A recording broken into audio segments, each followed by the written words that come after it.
A poor black man missed his interview to help a woman. She was a CEO looking for employees with heart, and he just passed her test. They say success comes from smart decisions, but sometimes it comes from a good heart. A poor black man gave up his dream interview just to help a stranger with a broken shoe. What he didn't know, she was the CEO. Please support us by like, subscribe, and stay till the end because what happens next will shock you. Derek Johnson lived in a small one-room apartment in the toughest part of the city. He didn't have much, just an old phone, 2 good shirts, and a heart full of hope. Today was the most important day of his life. After months of job hunting, rejections, and sleepless nights, he finally landed an interview at a top company. Not just any company, Astrotech Innovations, one of the biggest names in the industry. Derek woke up early, ironed his best shirt, and cleaned his old shoes. He didn't own a car, so he began his long walk across the city with nothing but his resume, a worn-out backpack, and determination. The city was busy. Cars zoomed by, people rushed to work, and Derek kept checking the time. Just 15 more minutes, he whispered. I can't be late, but fate had something else planned. As he turned a corner near a quiet, tree-lined road in the business district, he saw a woman struggling. She was dressed sharply in a bright orange dress and black coat. Her high heel had snapped and she was wobbling, trying to keep her balance. People passed her by, some glanced, none stopped. Derek paused. For a second he looked at his watch. If he stopped to help her, he'd be late, maybe too late, but something inside him wouldn't let him walk away. He approached her. Excuse me, ma'am, do you need help? The woman looked surprised but relieved. Yes, my heel just broke. I can't walk like this. Derek smiled kindly.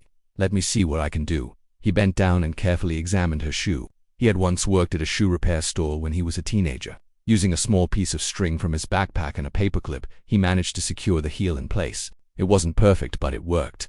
The woman looked amazed. You just saved me from falling flat on my face. Derek chuckled. Happy to help, but now I've got to run. I've got an important interview. He stopped mid-sentence. His heart sank. He was late. Derek ran like never before. Sweat poured down his forehead, soaking through the collar of his shirt. His shoes, already worn out, slapped against the concrete with every desperate step. He pushed past people on the sidewalk, ignoring the stares. His only thought, I can't lose this. When he finally reached the towering glass building of Astrotech, he stopped to catch his breath. The sleek, modern skyscraper was intimidating, like it belonged to another world. People in suits flowed in and out of the entrance like they were part of something bigger. Derek straightened his collar, wiped his face, and walked in. At the front desk, a smiling receptionist glanced up, but as soon as he said his name, her smile changed. I'm so sorry, Mr. Johnson, you were scheduled for 9 a.m. It's now 9:28. The panel has already moved on. Derek's voice cracked. Please, I helped someone. I didn't mean to be late. He held out his resume, his hands trembling. The receptionist softened but shook her head. They're strict about time. It's policy. But maybe you can reapply in 6 months. 6 months, that felt like an eternity. Derek turned, heart pounding. His dream had slipped right through his fingers. He stepped out of the building and sat on a stone bench near the road. For a few minutes, he just sat in silence. He watched the city rush by as if nothing had happened, cars honking, businessmen yelling into phones, people checking their watches, all too busy to care. He felt invisible, forgotten, broken. But then, a quiet thought came to him. You did the right thing. He didn't help that woman for a reward. He helped her because someone needed help. And even if he had lost everything, he hadn't lost who he was. Sometimes, doing the right thing comes with pain. But Derek had no idea this pain was just the beginning of something far greater. Back inside the Astrotech building, the elevator dinged softly as it opened on the 30th floor. Claire Whitmore stepped out, walking with quiet authority. She was no longer the woman with the broken shoe. She was now fully herself. The sharp, respected CEO of the company, her staff greeted her with respect as she entered the boardroom. The interview panel, made up of HR managers and senior executives, all turned toward her. Miss Whitmore, one of them said, we were just going through the final candidates. The last one didn't show. Claire raised her hand. No need to continue. They paused, confused. I've already made my decision, she said firmly. But ma'am, one executive started. She smiled calmly and sat at the head of the table. This company was built on innovation and heart. Every year I step out to find someone not just on paper but in real life. Someone whose values match ours. The boardroom grew quiet. Claire continued. Today, I went out as someone in need. Just another person on the street.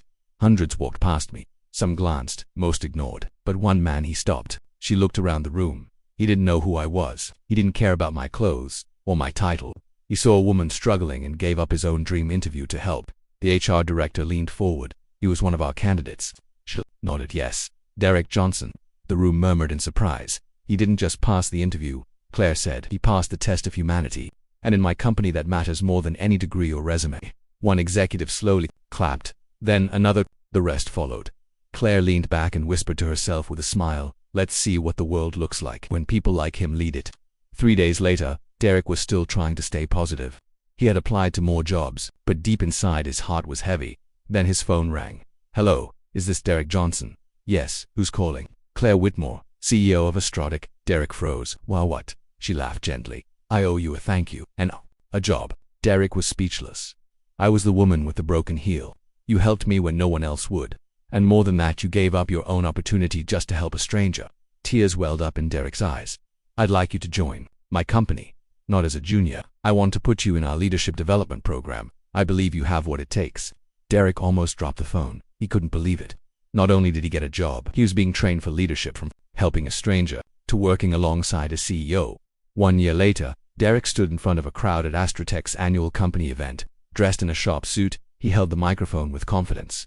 He told his story of poverty, of rejection, of choosing kindness over ambition, and how that one decision changed everything. Claire Whitmore stood nearby, smiling with pride. After the speech, she walked on stage. Derek is not just a leader at Astrotech, she said. He reminds us that character matters.